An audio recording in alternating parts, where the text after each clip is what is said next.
Good morning to all of you. अभी हमारा भारत विज्ञान प्रकरण जो शुरू है, तो इसके अंदर भारत गति, यहाँ तक हमने कल देखा था। 5 प्रकार की भारत गति देखी थी। और फिर आगे भारत बंध, ये एक थोड़ा बड़ा टॉपिक है। 26 प्रकार के भारत बंध है। तो उन सभी को हम पढ़ने वाले हैं, दो दो पाँच पाँच लाइन में अंदर। तो शायद एक या दो लेक्चर, शायद 3 लेक्चर भी चले जाएंगे इसके अंदर। तो इसको हम अच्छे से पढ़ेंगे, आज शुरू करेंगे। उससे पहले भारत गति का भी एक थोड़ा सा रिवीजन करते हैं। शायद कल थोड़ा ज्यादा लिया, या फिर लास्ट में थोड़ा जल्दी में भी पढ़ाया होगा, ऐसा लगा मुझे। तो फिर से एक बार हम देखेंगे भारत गति के बारे में। और भारत गति समझने के बाद भारत बंद की ओर आगे बढ़ेंगे। तो भारत गति, ये जो कॉन्सेप्ट है, रसशास्त्र शास्त्र के अंदर मर्क्यूरी की गति होती है। गति मतलब मूवमेंट होती है। तो उसको हमें समझना है कि कैसे कैसे भारत खुद से ही गति करने लगता है, और हमें कैसे उसको कंट्रोल करना है। सारी बात यही है कि मर्क्यूरी एक लिक्विड मेटल है, और वो बहुत चंचल है। हम उसे पकड़ नहीं सकते। उसके साथ हमें बहुत सारी प्रोसेस करनी है। मर्क्यूरी के साथ बहुत सारी प्रोसेस करके उसमें से दवाई बनानी है, और उस दवाई को हमें यूज करना है। तो मर्क्यूरी की जो कुछ भी प्रोसेस हम करते हैं, जो भी प्रोसीजर के अंदर हम उसका शोधन करते हैं, या फिर भावना देते हैं, या पुट देते हैं, या संस्कार करते हैं, जो कुछ भी प्रोसीजर करते हैं, उसमें मर्क्यूरी जो है ना, वो हमारी इच्छा ना हो, हम जैसे ना चाहते हो, वैसे ही वो मूवमेंट करने लगता है, वो गति करने लगता है। और at the end of procedure होता क्या है कि मैंने जितना भी मर्क्यूरी लिया है, उसमें से कुछ ना कुछ मर्क्यूरी कम हो जाता है, लॉस हो जाता है। तो ये लॉस जो है, मर्क्यूरी का लॉस जो है, वो हमें कम करना है। मर्क्यूरी का लॉस ना हो, ऐसा हमें करना है। अभी समझ लीजिए कि आप रसायन शास्त्र की बात नहीं करेंगे, लेकिन मॉडर्न साइंस की बात करेंगे। जो मॉडर्न केमिस्ट होते हैं, जो मर्क्यूरी के साथ काम करते हैं, तो उनकी प्रोसीजर में भी यही होता है, लॉस तो होता ही है। लेकिन जितनी अच्छे से काम करेंगे, जितनी अच्छी टेक्निक्स का इस्तेमाल करेंगे, तो ये लॉस को हम कम कर सकते हैं, मिनिमाइज कर सकते हैं। तो रसायन शास्त्र में किस तरह से मर्क्यूरी का लॉस होता है, उसके बारे में बताया है कि 5 गति बताई है कि जल गति, हंस गति, मल गति, धूम गति, ये 4 विजिबल है। और पांचवी जीव गति, जो कि इनविजिबल है। तो बहुत ही शॉर्ट में, और बहुत ही परफेक्शन के साथ भारत गति समझाई गई है रस रत्न समुच्चय में। तो वहां पे उन्होंने लिखा है जल गो जल रूपेण, सिर्फ इतने में समझा दिया। तो उसका विस्तार करके हमें ऐसा समझना है कि जल गो जल रूपेण, यानी कि जो कुछ भी हम लिक्विड के साथ प्रोसीजर करते हैं, मर्क्यूरी की जो प्रोसीजर करते हैं लिक्विड्स के साथ, तो उस समय में जब हम पानी को जैसे बहाने देते हैं, बहने देते हैं, तो उसी के साथ साथ मर्क्यूरी का कुछ कण, मर्क्यूरी का कुछ अंश, कुछ मिलीग्राम्स ऑफ मर्क्यूरी जो है, वो उसके साथ बह जाता है। कुछ उदाहरण देते हैं। उदाहरण भी आप याद रखिए, वाइवा में समझाने के लिए, वाइवा में आंसर देने के लिए उदाहरण देना बहुत जरूरी है। जैसे कि हम मर्क्यूरी के जो संस्कार करते हैं, पारद के संस्कार करते हैं, डिटेल में पढ़ेंगे संस्कार आगे। उसमें बहुत सारे संस्कार में ऐसा आएगा कि ये संस्कार समाप्त होने के बाद, एक एक संस्कार समाप्त होने के बाद, हम उस पारद को गर्म पानी से धो लेते हैं। समझ लीजिए मैं पारद का शोधन भी कर रहा हूँ अगर, तो मैं लहसुन के साथ पारद को पीस लेता हूँ, तो वो लहसुन के साथ पीसने पे पारद शुद्ध होता है। लेकिन उसके बाद करना क्या होता है कि उसको मैं गर्म पानी से, या फिर कभी कभी कांजी से, या ऐसे कुछ द्रव्यों से हम लिक्विड से धो लेते हैं उसको, मर्क्यूरी को धो के साफ करते हैं। तो फिर पानी और मर्क्यूरी मिक्स हुए हैं, उसमें से पानी मुझे अलग करना है, तो मैं पानी को निथार लेता हूँ, है ना, बहा लेता हूँ।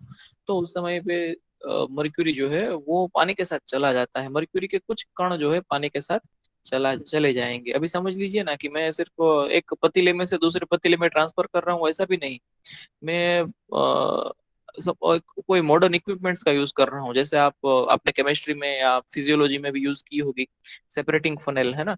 तो अगर मैं सेपरेटिंग फनेल का भी यूज करता हूँ, तो भी उसमें मर्क्यूरी का कुछ ना कुछ भाग चला जाता है, पानी के साथ बह जाता है, पानी के जैसे ही बह जाता है। तो वहां पे मर्क्यूरी का कुछ ना कुछ लॉस होता है। तो इसी को बोलते हैं झलगो जल रूपेण, जलगो यानी कि जल गति, जल गति ऐसी है जो जल के साथ जल के जैसे ही बह जाती है। मर्क्यूरी का वहां पे कुछ ना कुछ क्वांटिटी में लॉस हो जाता है, तो मर्क्यूरी की क्वांटिटी यहाँ पे कम हो जाएगी। फिर आगे है त्वरितो हंसगो भवेत, तो हंस के जैसे यानी कि वो उड़ जाता है। हम मर्क्यूरी को, मर्क्यूरी की सारी प्रोसीजर में जब उसको एक बर्तन में से दूसरे बर्तन में ट्रांसफर करते हैं, तो उस समय पे मर्क्यूरी के कुछ कण जो है वो छींटे की तरह उड़ जाते हैं। जैसे आप समझ लीजिए कि आप एक बर्तन में से दूसरे बर्तन में पानी ट्रांसफर कर रहे हैं, और आप थोड़ा हड़बड़ी में ट्रांसफर कर रहे हैं, सावधानी नहीं रखते, तो पानी के छींटे उड़ते हैं आसपास में। उसी तरह वहां पे मर्क्यूरी के भी छींटे कुछ आसपास में उड़ जाते हैं मर्क्यूरी को ट्रांसफर करते समय। तो इस तरह से अगर मर्क्यूरी का लॉस होता है तो उसे हंस गो ऐसा या हंस गति ऐसा बताया है। ये सब देखिए हम थियरी में पढ़ रहे हैं, लेकिन ये सब प्रैक्टिकल बातें हैं। ये पूरा का पूरा प्रैक्टिकल ऑब्जर्वेशन है कि इस तरह से अगर ट्रांसफर करते हैं तो वहां पे मर्क्यूरी का लॉस हो रहा है। तो ये सभी चीजें प्रैक्टिकल में ख्याल रखने वाली प्रैक्टिकल चीजें हैं, बस इसको हम थियरी में पढ़ रहे हैं। फिर आगे बताया है मल गो मल रूपेण, है ना। तो मल के जैसे वो निकल जाता है, तो मल के जैसे मतलब कैसे, तो जैसे कि पारद का शोधन हम करते हैं, तो उस समय पे पारद के अंदर से जो कुछ भी मल निकल जाता है, उसके साथ साथ पारद के कुछ कण भी निकल जाते हैं। जैसे कि पारद का शोधन मैं कर रहा हूँ, और वहां पे कुछ काले काले रंग का पानी निकल रहा है, वो नाग होता है ना, नाग के या लेड के कण होते हैं। वो जब निकल रहे हैं तो उसके साथ साथ में मर्क्यूरी के भी कुछ कण निकल जाते हैं। हमें बस ऐसा ही लगता है कि ये तो पूरा काला रंग का पानी है, तो ये तो सब लेड ही होगा, लेकिन उसमें होता है मर्क्यूरी के कुछ कण भी होते हैं, तो वहां पे भी मर्क्यूरी का क्वांटिटी में लॉस हो जाता है। तो वो है मलगो मल रूपेण यानी कि मल गति। फिर आगे है धूम गति, सधूमो, सधूमो यानी कि धुएं के साथ, धूम यानी धुआं, धुएं के साथ। तो कुछ कुछ प्रोसीजर में हमें गर्मी भी देनी पड़ती है, मर्क्यूरी को गर्म भी करना पड़ता है। तो वहां पे दूसरी चीजों का जो धुआं हो जाता है, जैसे कि गंधक का, सोमल, हरताल वगैरह चीजों का धुआं हो जाता है, और वो चीजें तो हमें उड़ानी ही होती है, लेकिन उसके साथ साथ में मर्क्यूरी भी उड़ जाता है थोड़ा थोड़ा, तो वहां पे भी मर्क्यूरी की क्वांटिटी में लॉस हो जाता है। तो सधुमो, धुएं के साथ भी उसकी गति हो जाती है। तो देखिए पानी के साथ या फिर उछल के मर्क्यूरी कुछ उसके कुछ कण छींटे निकल जाएंगे, या फिर मल के साथ या फिर धुएं के साथ, इन सभी चीजों को हम देख सकते हैं। तो ये सभी विजिबल है, ये चार पारद गति जो है वो विजिबल है। लेकिन अन्य एक और प्रकार की भी गति होती है, ऐसा बोलते हैं, अन्य जीव गति। तो एक और गति होती है जिसको जीव गति बोलते हैं, जो इनविजिबल होती है, जिसे हम देख नहीं सकते, बस हमें पता चलता है कि हाँ पारद ने गति कर ली है, पारद मर्क्यूरी जो है उसका थोड़ा क्वांटिटी में लॉस हो गया है, थोड़ा कम हो गया है मर्क्यूरी, हमें पता चलता है बस। लेकिन वो कहाँ पे लॉस हो गया, क्या लॉस हो गया, ये हमें पता नहीं चलता। तो उदाहरण दिया है यहाँ पे, जीवो अंडात निष्क्रमित, जैसे शरीर में से जीव निकल जाता है, और मृत्यु होते समय शरीर में से जीव निकल जाता है, हमें पता ही नहीं चलता जीव गया कहाँ, जीव कैसे निकला, कहाँ से निकला, कितना निकला, पता नहीं चलता, बस निकल गया उतना पता चलता है। तो उसी तरह से हमारी प्रोसीजर में मर्क्यूरी जो है वो लॉस हो जाता है, लेकिन हम नहीं ढूंढ सकते कि कहाँ पे कितना लॉस हुआ। बाकी सब चीजों में तो रिकवरी कर सकते हैं ना, जैसे पानी के साथ मर्क्यूरी बह गया है, तो जो बह गया है उस पानी को मैंने स्टोर कर लिया है, और उसमें से मैं मर्क्यूरी निकाल लूंगा। फिर जो एक बर्तन में से दूसरे बर्तन में ट्रांसफर करते हैं तो हंस गति होती है जब, तो वहां पे मैं सावधानी से ट्रांसफर करूंगा, एकदम धीरे धीरे। मैं वहां पे पिपेट का इस्तेमाल करूंगा, है ना, तो फिर वो मर्क्यूरी का लॉस होगा ही नहीं। हंस गति को हम रोक सकते हैं। मल गति को भी रोक सकते हैं, मल के साथ जो कुछ भी बह गया है मर्क्यूरी, वहां से भी फिर हम उसको सब्लिमेट करके, ऊर्ध्वपातन करके, फिर वहां से निकाल सकते हैं मर्क्यूरी को वापस। स धूमो धूमो गोपवेत, है ना, तो फिर हम वहां पे टेम्परेचर को कंट्रोल कर सकते हैं, वहां पे धुएं को जो है हम कंडेंस कर सकते हैं, बहुत सारी चीजें मॉडर्न टेक्निक्स के अनुसार पॉसिबल है कि हम वहां से मर्क्यूरी का लॉस जो है उसको कंट्रोल कर सकते हैं, हम वहां पे मर्क्यूरी की क्वांटिटी कम नहीं होने देंगे। फिर भी कुछ ना कुछ क्वांटिटी कम हो ही जाती है, और उसी को बोलते हैं जीव गति। तो चतस्रो गतियो दृश्या, पांच, ये जो चार गति जो है वो विजिबल है, दृश्या, अदृश्या, पंचमी गति, पांचवी गति जो है वो इनविजिबल है। तो उसको भी रोकना है अगर हमें, वहां पे भी मर्क्यूरी का लॉस नहीं होने देना है, तो वहां पे मंत्र, ध्यान आदि एटसेट्रा का उपयोग वहां पे करना है। तस्य रुध्यते पंचमी गति, उससे पांचवी गति को भी रोका जा सकता है। तो कौन सा मंत्र, कौन सा ध्यान है ना, तो वो तो अभी आपके सिलेबस में नहीं है, लेकिन आप पढ़ सकते हैं। अघोर मंत्र, मंत्र जो है वो अघोर मंत्र है। फिर ध्यान में क्या क्या चीजें आती है वो भी यहाँ पे आपका योगासन और प्राणायाम वाला ध्यान नहीं है, यहाँ पे कुछ और है रस शास्त्र के अंदर का ध्यान। तो वो अगर आप चाहते हैं तो आप डिटेल में पढ़ सकते हैं, लेकिन इनसे पांचवी गति को रोका जा सकता है, ये एक बात है।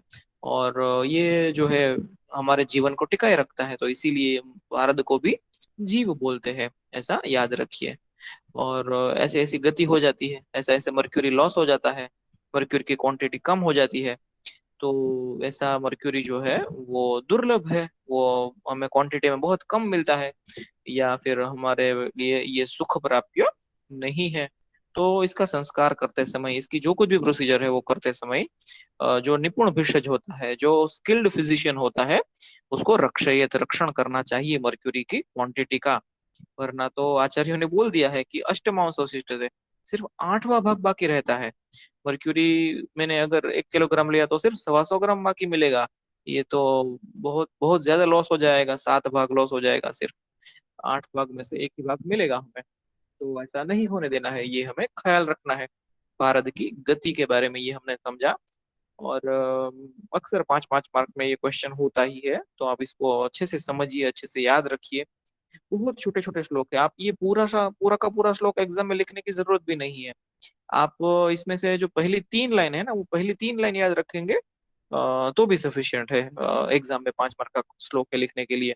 तो झलको झलो रूपेण से लेके जीवो अंडा निष्क्रमित तक उतना भी सफिशियंट है, उतना आप श्लोक जो है वो बायहार्ट कर लीजिए।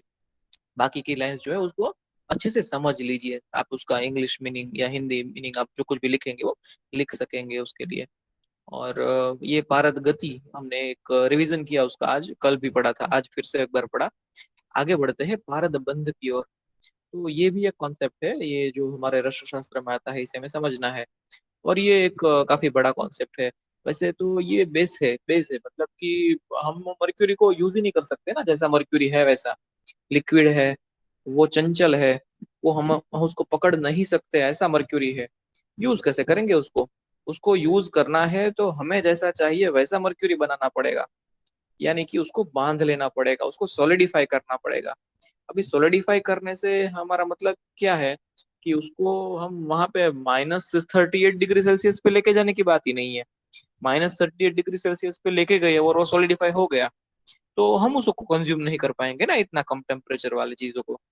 और वो प्रैक्टिकल ही नहीं है। लेकिन हम क्या कर सकते हैं, पारद को बांध सकते हैं, मर्क्यूरी को बांध सकते हैं। तो वहां पे हम मर्क्यूरी के साथ कुछ ना कुछ प्रोसेस ऐसी कर लेते हैं, कुछ प्रोसीजर ऐसी कर लेते हैं कि जिसकी वजह से हम मर्क्यूरी की चंचलता, उसका दुर्ग्रहत्व, उसको हम कंट्रोल कर ले, हमारे काबू में कर ले। तो ऐसी सारी की सारी प्रोसीजर जो है वो पारद बंध कहलाती है। तो पारद बंध या फिर रस बंध, सभी सभी जो दवाइयां है वो कुछ ना कुछ बंद होती ही है। हर एक को आप रस शास्त्र की कितनी भी दवाइयां ले लीजिए, वो पारद का कोई ना कोई बंध तो होगी ही। तो कितने बंध होते हैं, तो यहाँ पे बताया है कि पारद के 25 बंध होते हैं। पारद बंध आर 25 इन नंबर। पंचविंशति संख्यकान, पंचविंशति संख्यकान, 25 ये संख्या में, इस नंबर में पारद के बंध, रसबंधान होते हैं। तो रसबंध जो है वो प्रत्यक्ष में, हम अभी रसबंध के बारे में बात शुरू करेंगे, पारद बंध के बारे में बात शुरू करेंगे। तो ये 25 नंबर में होते हैं, 25 तरह के अलग अलग बंध होते हैं, या पारद को बांधने की 25 अलग अलग टेक्निक हमें पता है, और ये बेस है, उतनी ही होती है, उसी में सब कुछ आ जाता है। लेकिन क्या है क्या वो, तो आगे लिखते हैं, ये न ही चांचल्यम दुर्ग्रहत्वम च नश्यति। ये जो जो प्रक्रियाएं ऐसी होती है जो पारद की चांचल्य यानी कि चंचलता, जो बार बार मूवमेंट करता रहता है, ऐसा लिक्विड है जो हमारे हाथ में ही नहीं आ सकता। आप पानी को हाथ में लीजिए, आप तेल को हाथ में लीजिए, वो इतना मूवमेंट नहीं करेगा। मर्क्यूरी बहुत बहुत मूवमेंट करता रहता है। तो वो जो है वो बहुत ही ज्यादा चंचल है, और वो दुर्ग्रहत्व, दुर्ग्राह्य है, उसे हम आसानी से पकड़ नहीं सकते, ऐसा उसका दुर्ग्राह्यत्व है या दुर्ग्रहत्व है। तो इसका नाश करना है, मर्क्यूरी, मर्क्यूरी के गुणों को तो रखना है, मर्क्यूरी के जो गुण है, जो उसकी रोग निवारण शक्ति है, वो तो हमें रखनी है। लेकिन मर्क्यूरी में से क्या निकालना है? तो मर्क्यूरी में से चंचलता निकालनी है, उसका दुर्ग्रहत्व निकालना है। और हम जहाँ पे चाहे, हम जैसा चाहे वैसा काम पारा पारद करे। हमारे शरीर में जाके हमें पारद से जैसा काम करवाना है वैसा काम वो करे। तो उसके लिए उसका चांचल्य, उसका दुर्ग्रहत्व, उसका नाश करना होगा हमें। और इसी को पारदबंध कहते हैं, इसी चीज को कहते हैं पारदबंध या फिर रसबंध। ऐसा किसने बोला है? रसरत्न समुच्चय के लेखक खुद बोलते हैं, ऐसा नहीं है। उन्होंने भी बोला कि वार्तिके ही, जो वार्तिक होते हैं, जो परिभाषा शास्त्र के आचार्य होते हैं, उन लोगों ने इसको रसबंध ऐसा नाम दिया हुआ है। मतलब ये कोई ऐसा कोई इन्वेंशन नहीं किया है रसरत्न समुच्चयकार ने, है ना। तो ये तो जो है परिभाषा है, उसका बेसिक टर्मिनोलॉजी है। तो पारद बंध ये भी एक टर्मिनोलॉजी है, एक टर्म है रसशास्त्र की। इसे आप याद रखिए। और अभी जो है ये 25 तरह के पारद बंध है, उनको हम पढ़ने वाले हैं। और 25 तरह के पारद बंधों को पढ़ के उसमें से कौन से पारद बंध को हमें यूज करना है, कौन से पारद बंध को यूज नहीं करना है, नहीं करने जैसा अगर यूज कर लिया तो क्या क्या नुकसान होगा, उस नुकसान को कैसे ठीक करेंगे, सारी ही चीजें हमें पढ़नी है। तो पारद बंध अगर आप पढ़ लेते हैं तो मर्क्यूरी वाली दवाइयाँ, रस औषधियाँ, उनको यूज करने में आप महारत हासिल कर लेंगे। आपको पता होगा कि दवाई शरीर में जाने के बाद करेगी क्या, उसकी फार्मेकोलॉजी, उसका काइनेटिक्स, डायनेमिक्स आपको पहले से पता होगा अगर आप भारत बंद को अच्छे से समझ लेंगे। तो अगर आप एक रस वैद्य बनना चाहते हैं, या एटलीस्ट आप अपनी प्रैक्टिस में जब आप क्लिनिक में जाएंगे, बैठेंगे अपने हॉस्पिटल में, तो वहां पे रस औषधि का यूज करने के बाद वो शरीर में जाके क्या काम करेगा, कैसे करेगा, इसकी बेसिक नॉलेज आपको यहाँ से मिल जाएगी पारद बंद में से। तो ये है 25 पारद बंद के नाम। आप श्लोक याद कर लेते हैं तो बहुत ही बढ़िया है, बहुत ही इजी है। और अगर श्लोक याद नहीं करते तो इसके नाम अलग अलग याद रखिए। लेकिन एक चीज तो कंपलसरी है, आप इसके नाम क्रमानुसार याद रखिए। ऐसे ही आड़े टेढ़े कोई भी नाम याद मत रखिए, गड़बड़ हो जाएगी। आप इस क्रम में, जो क्रम लिखा हुआ है उसी क्रम में इसके नाम याद रखिए, तो ही सही है। और मैं चाहूंगा कि अभी आप पेन और पेपर लेके आप इसके नाम लिखते जाए साथ साथ में। अगर आपके पास टेक्स्ट बुक है तो उसमें से देख के लिखते जाए, श्लोक में से देख के मैं बोल रहा हूँ उस तरह से लिखते जाए। हाँ, फोटो निकाल के मुझे भेजेंगे तो ठीक है, नहीं भेजेंगे तो कोई जरूरत नहीं है। लेकिन आप 2 3 4 दिन तक ये कोशिश करिए, है ना। आप हर वीक में एक बार इसके नाम क्रमानुसार लिख लीजिए। 25 के 25 पारद बंद के नाम क्रमानुसार इसी क्रम में आप लिख लीजिए, आप सिर्फ पढ़िए मत, लिखिए। तो ये जो 25 पारद बंद के नाम है आपको क्रमानुसार याद रह जाएंगे। और श्लोक की भाषा में नहीं लिखेंगे तो भी चलेगा, आप उसको नंबर दे के लिखिए, है ना, 1 2 3 4 से 25 तक। तो सबसे पहला है हठ। ये सभी नाम है, इसमें श्लोक में और कुछ नहीं है, इस श्लोक में सिर्फ सभी नाम दिए हैं, 25 नाम दिए हैं। तो सभी नामों को हम उनके उच्चार को हम अच्छे से समझ लेते हैं बाद में। उसके अंदर क्या क्या होता है, ये बंध कैसे बनता है, ये बंध क्या काम करता है, वो आगे पढ़ेंगे। अभी सिर्फ नाम के बारे में। तो आप अपनी टेक्स्ट बुक खुली रखिए, तो वहां पे भी थोड़ा इजी हो जाएगा, आपको नाम वहां पे अलग अलग करके दिए होंगे। या फिर मैं भी अभी बोल रहा हूँ, आप अच्छे से सुन लीजिए। तो सबसे पहला है हठ। हठ बंध, है ना। हठ मतलब कि आपको तो पता होगा, है ना, बहुत लोग हठ करते हैं, छोटे बच्चे हठ करते हैं। तो ऐसा ही कुछ होगा, हम पढ़ेंगे आगे। लेकिन वो है हठ बंध। हठ। हठ के बाद दूसरा है आरोट। ये शब्द थोड़ा नया होगा आपके लिए। आरोट मतलब क्या है ना, तो वो सीखेंगे आगे। लेकिन दूसरा है आरोट बंध। हठ आरोटो। तो श्लोक में लिखा है आरोटो, लेकिन हमें समझना है आरोट, उसका नाम है आरोट। बाद में उसको संस्कृत की जो विभक्ति लगती है तो वहां पे आरोटो ऐसा हो गया है। हठ आरोट। आरोट के बाद है तथा, क्या है, आभास। तो यहाँ पे देखिए ओ यानी कि आभास। तो हठ आरोट, उसके बाद है आभास बंध। हठ बंध, आरोट बंध, आभास बंध। फिर है क्रियाहीन बंध। तो क्रियाहीन नाम से ही आप समझते हैं, है ना, क्रियाहीन कैसा ये बंध होगा। क्रियाहीन के बाद है पिष्टिका। तो पिष्टिका, पिष्टिका बंध। पिष्टिका के बाद है क्षार, क्षार बंध। आगे है खोट, खोट बंध, है ना, खोट। फिर पोट, खोट और पोट, ये बहुत इजीली आपको याद रह जाएंगे, उस तरह के नाम है ये। खोट पोट, खोट बंध पोट बंध। आगे है कल्क बंध। कल्क तो आपका पहचाना हुआ शब्द है, कल्क बंध। फिर है कज्जली। कज्जली भी आप जानते हैं, आपने थोड़ा बहुत तो सीखा ही है इसके बारे में, कज्जली बंध। फिर है सजीव निर्जीव। तो सजीव बंध, निर्जीव बंध, सजीव निर्जीव। फिर है निर्बीज सबीज। तो सजीव निर्जीव निर्बीज सबीज, निर्बीज बंध सबीज बंध। आगे है श्रृंखला। श्रृंखला बंध। वैसे श्रृंखला शब्द का सामान्य अर्थ तो आपको पता ही है, श्रृंखला मतलब क्या होता है। श्रृंखला के बाद है द्रुति। द्रुति बंध। तो द्रुति से भी आप थोड़ा बहुत समझते होंगे कि किसी को द्रुत कर लेना है ना, लिक्विफाई कर लेना है, ऐसा कुछ है तो आपको द्रुति मतलब क्या है ये पता रहेगा। श्रृंखला बंध, द्रुति बंध।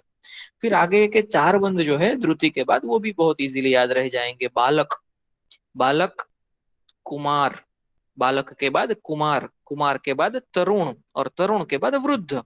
तो ये भी चारों अलग अलग अवस्थाएं हैं जो हमारे शरीर में वय के अनुसार देखने मिलती है, और भारत के ये चार बंध भी है। बालक, कुमार, तरुण, वृद्ध। तो बालक बंध, कुमार बंध, तरुण बंध, वृद्ध बंध। वृद्ध के बाद है मूर्ति, मूर्ति बंध। मूर्ति बंध के बाद है जलबंध, अग्निबंध। तो यहाँ पे भी दो अच्छे से याद रह जाएंगे, जलबंध, अग्निबंध। फिर आगे है सुसंस्कृत बंध। सुसंस्कृत बंध, तो यहाँ तक देखिए 24 बंध हो गए हैं अभी सुसंस्कृत बंध। और 25वां है महाबंध। लास्ट वन जो है वो है महाबंध। महाबंध अभी अभितः च इति पंचविंशति ही इति इरिताः। यानी कि ये 25 तरह के ये बंद होते हैं, और ये 25 भारत बंद के सिर्फ नाम सीखे हमने। एक और 26वां बंद भी है आगे। तो देखिए उन्होंने तो लिख दिया है, पंचविंशति श्लोक में ही लिख दिया है कि 25 ही बंद होते हैं।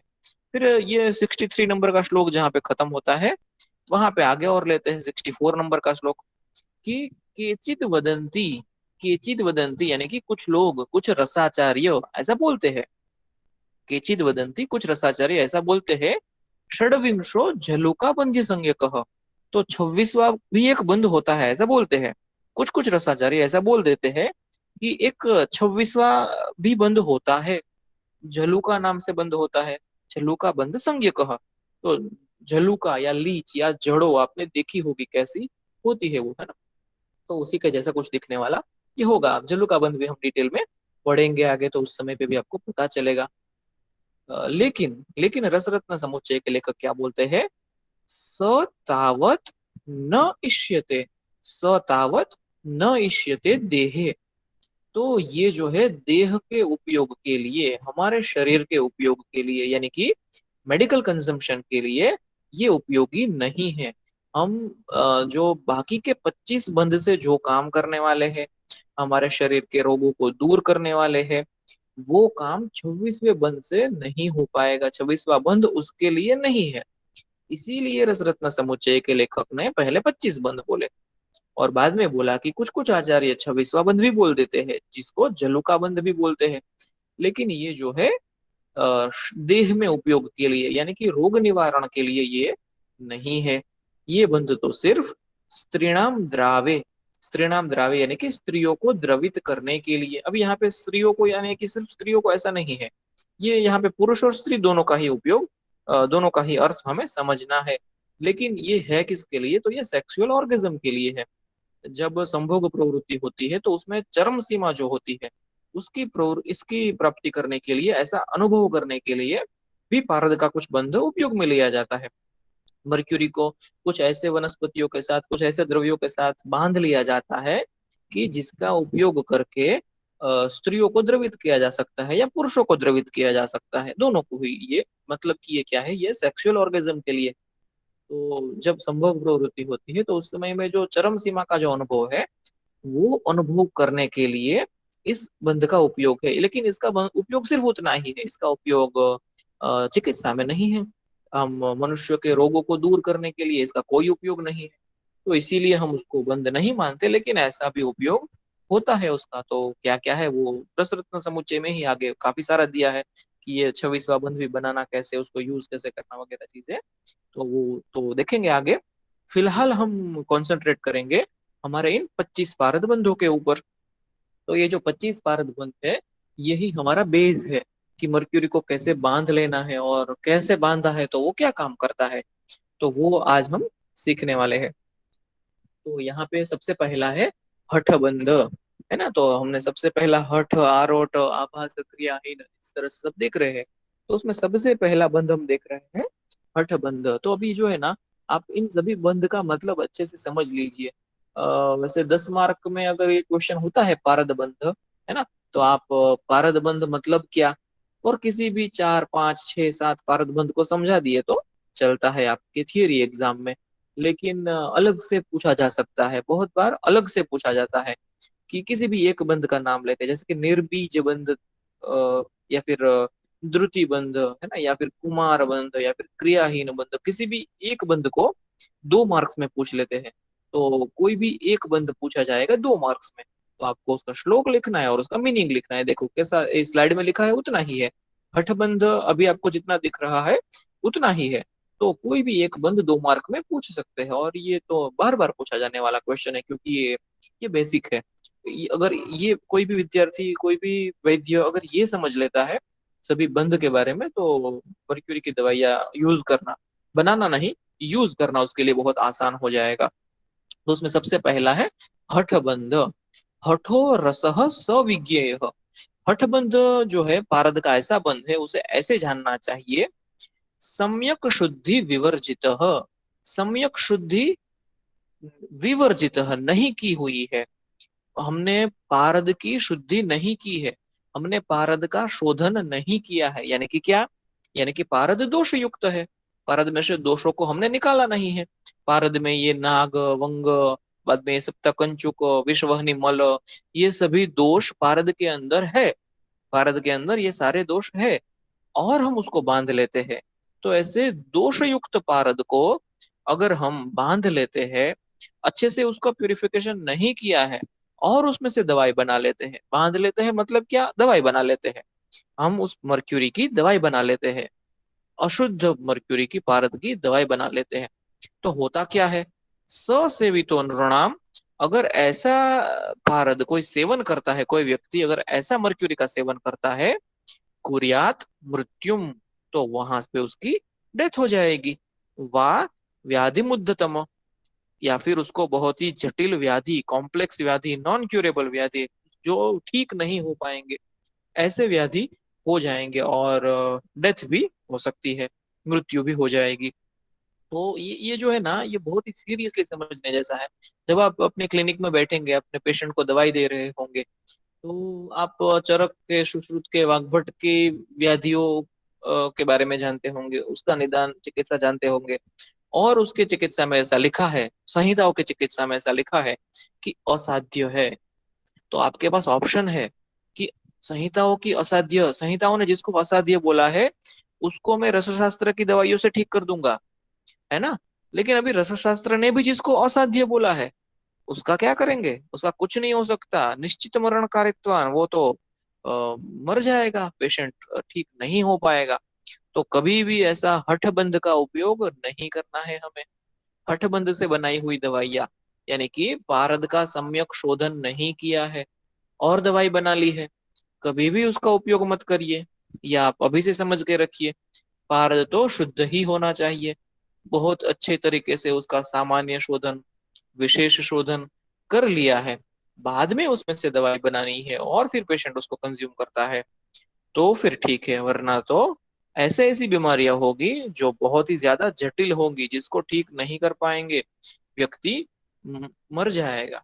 तो इसी को बोलते हैं हठबंध। इस प्रक्रिया को यानी कि अशुद्ध पारद में से बनाई हुई दवाई, अशुद्ध पारद को जब बांध लेते हैं, अशुद्ध पारद को जब घनीभूत कर लेते हैं, उसका चंचल्य, उसका दुर्ग्रहत्व दूर कर लेते हैं, पारद को हमारे उपयोग के योग्य कर लेते हैं।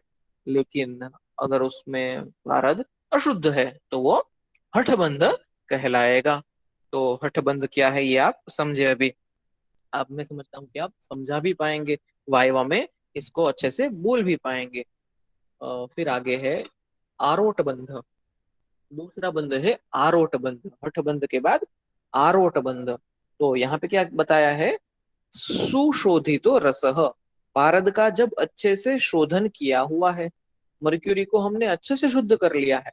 कैसे करना है वो आगे सीखेंगे, लेकिन अभी क्या बताया है कि पारद विच इज प्रॉपरली प्यूरिफाइड, पारद को हमने अच्छे से शुद्ध कर लिया है। एंड टेकन फॉर रसबंधन, टेकन फॉर रसबंधन यानी कि क्या, उसको हम बांधने के लिए, उसका चांचल्य, उसका दुर्ग्रहत्व दूर करने के लिए, और उसमें से दवाई बनाने के लिए जब उसको हम उपयोग में लेते हैं, तो ऐसी प्रक्रिया, ऐसी प्रोसीजर को बोलते हैं आरोट बंध। तो वहां पे क्या होता है, मर्क्यूरी जो है वो शुद्ध होता है, पारद शुद्ध है, तो इसे, इसी को बोलते हैं आरोट बंध। अभी ये आरोट बंध है तो वो शरीर में जाके क्या काम करेगा, उसके बारे में बताते हैं। स क्षेत्रीकरणे श्रेष्ठ, तो ये क्षेत्रीकरण में बेस्ट है, बहुत अच्छा है, क्षेत्रीकरण में ये बहुत अच्छा है। और आगे है शनै ही व्याधि विनाशनः।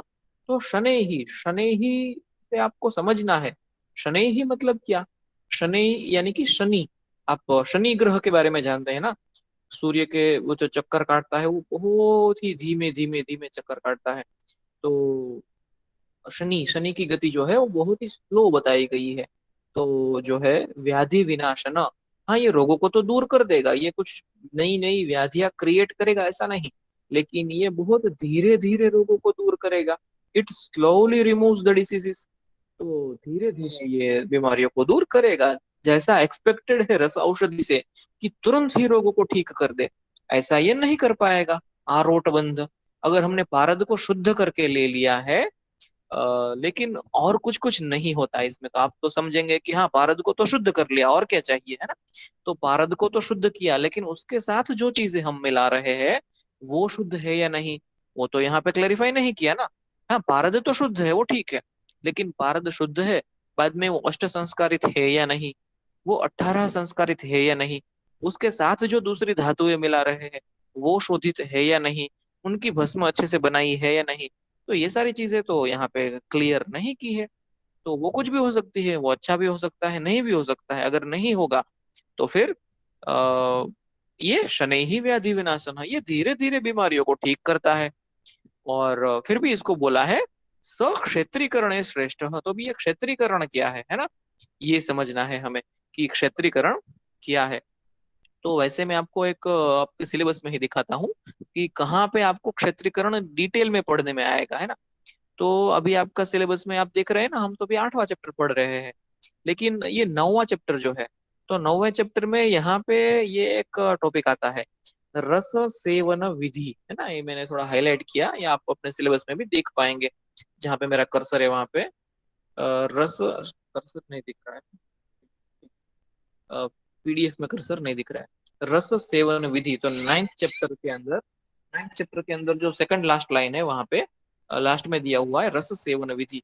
तो वहां पे आपको इसके बारे में डिटेल में पढ़ना है, किसके बारे में, क्षेत्रीकरण के बारे में।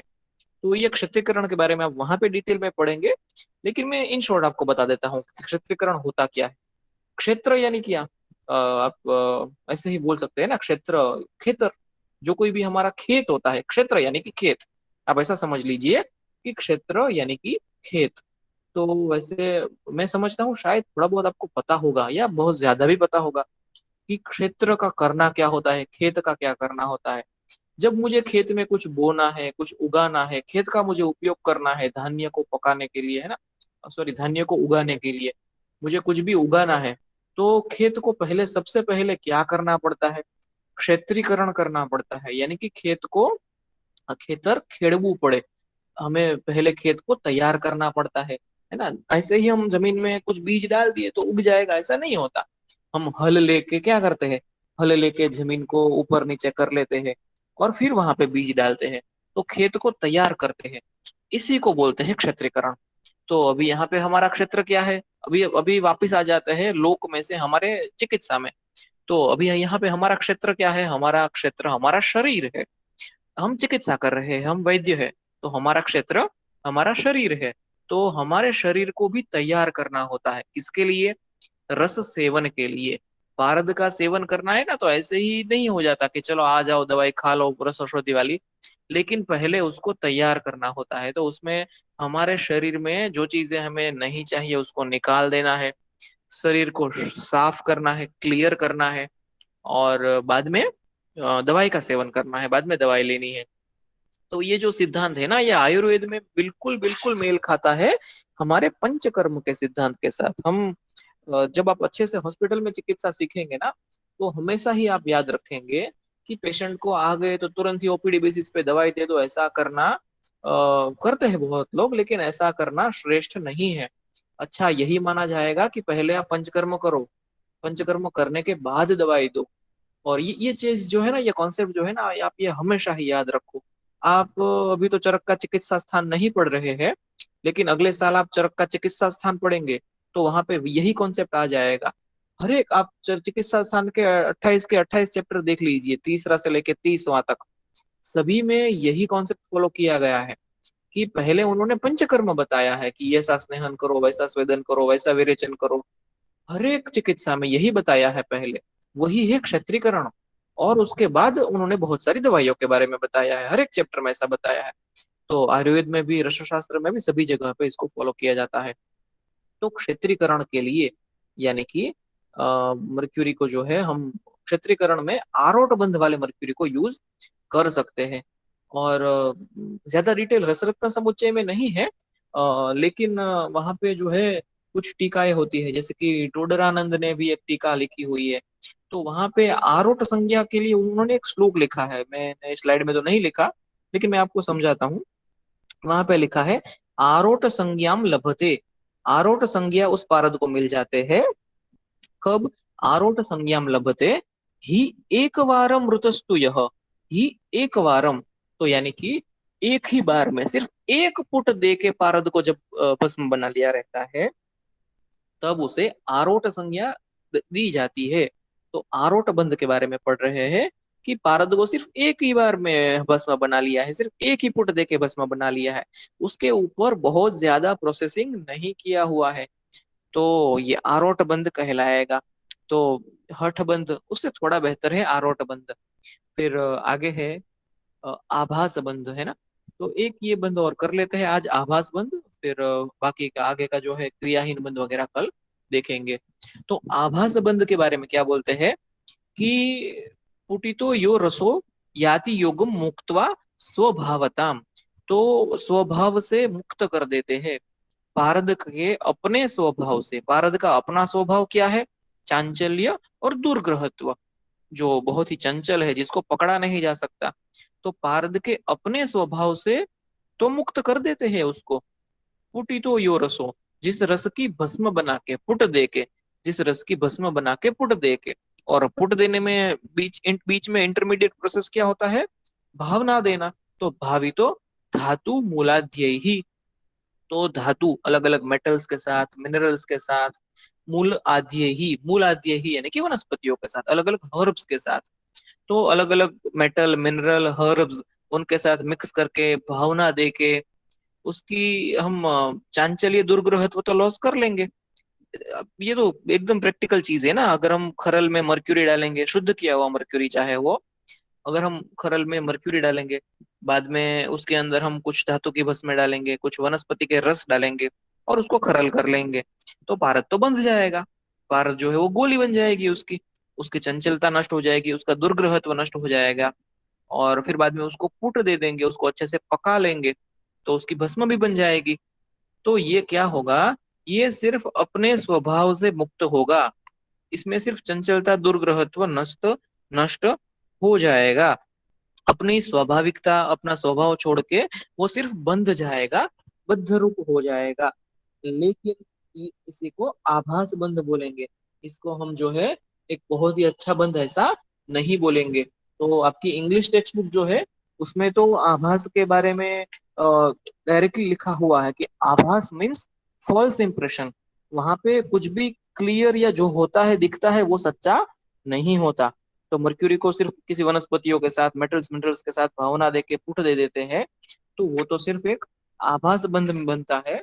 और जो पारद जो है उसकी यहाँ पे लिखा है गुण वैकृते ही। गुण वैकृते से आपको क्या समझना है? उसके गुण प्राकृत ही नहीं है, उसके गुण वैकृत ही है। तो पारद के प्राकृत गुण क्या होते हैं? चंचलता, दुर्ग्रहत्व, है ना, वो चले जाते हैं बस। और गुण वैकृत ही तो अचंचलता, और आसानी से पकड़ सके ऐसा, यानी कि वो एक गोली बन जाता है या फिर एक भस्म बन जाता है वैसा। तो उसको आभास बंद बोलते हैं।